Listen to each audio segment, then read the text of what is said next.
So the fourth house rules the home and family and home life, but it also is the combination of our first three houses, first, second, and third house, which is the first house is the ego. The second house is of our possessions and of our body.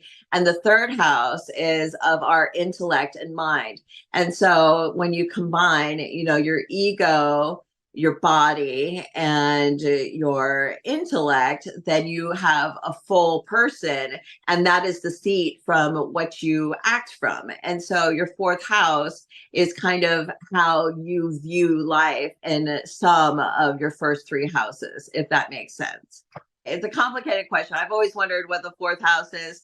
And, because it's more than just home and home life, but it's also how you view life and what are your values and what is the type of home you would like to have and what kind of body you want to have and what do you want to think. It's all three of your body, mind, and spirit all kind of mixed together and thrown into the fourth house.